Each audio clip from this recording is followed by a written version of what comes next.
In this video, we're going to go over a tip in regards to virtual assistants, office managers, anyone that's dealing with our CRM and customer information. Okay, one really critical component of your job and your set of duties is recording the information that is disclosed by the customer or that we're aware of about the customer and their property, their situation. Okay, so it's essential for you to input the information that is derived from the quote that we prepare and the inquiry that comes in. So, the information that you see here, everything that we can possibly note that's of value, we should attempt to do so.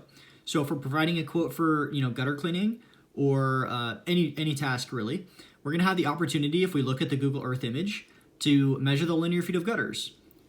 Oftentimes when we're on site, we're gonna know the number of downspouts, window panes. If it's a window cleaning inquiry, that'll come up. We will know that number very likely. Perhaps that can be true about bug screens and sunscreens. Same with the number of garage doors with windows. Sometimes that's disclosed. If we're looking at a Google Earth image, very likely we can make out or at least estimate the number of solar panels that home has. That information will also be disclosed if we're on site and we can count that number.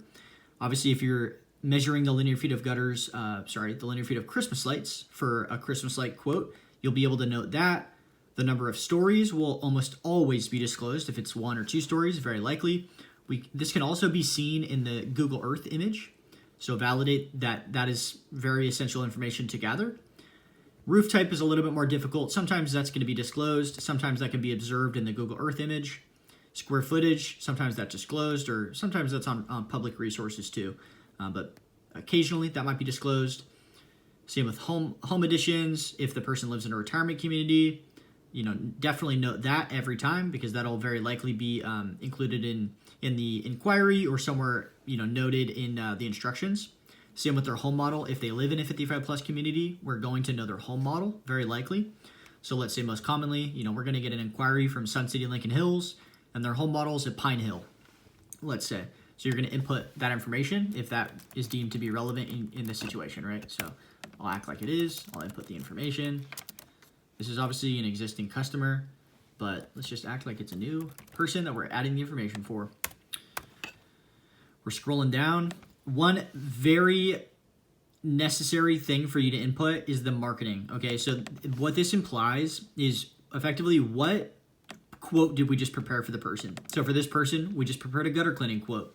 Have they asked about window cleaning? Have they asked about Christmas lights? What have they inquired about, and what information, what quotes have we sent them for? So make sure to input the marketing information.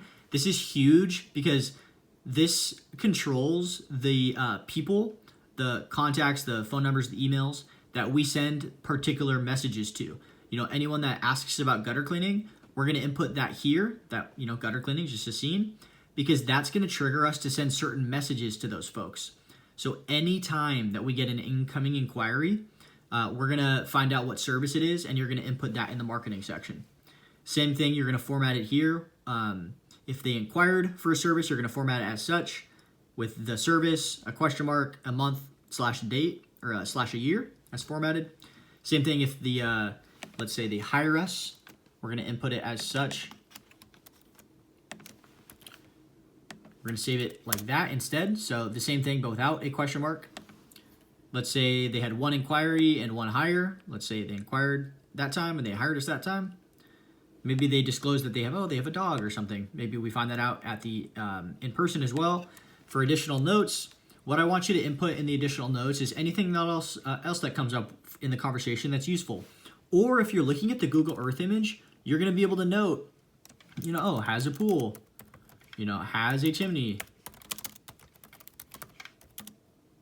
etc. So you can input anything of value that you deem of value, but particularly if you observe on the Google Earth image, they have a pool or they have a chimney, put exactly that. There's also boxes to check for that. The rest of them, here we go. This is what I'm alluding to. So you're going to input, they have a pool, they have a chimney.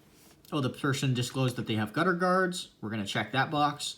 So anything of value that's relevant and disclosed in the conversation, in the process of preparing the quote, in the process of gathering the information for the inquiry, you're going to note it here because this is of value every future time we interact with that person. So we got this information the first time, then the second and the third and the fourth time that they, ask us to help them, we're more aware of their situation and better able to help them given the particular details that we gathered. So please ensure, as the virtual assistant or the office manager, please make sure to track information, and you're gonna input that data into our CRM so that into perpetuity we have that for that customer, and we're more aware, we're more informed, and we're better able to help them.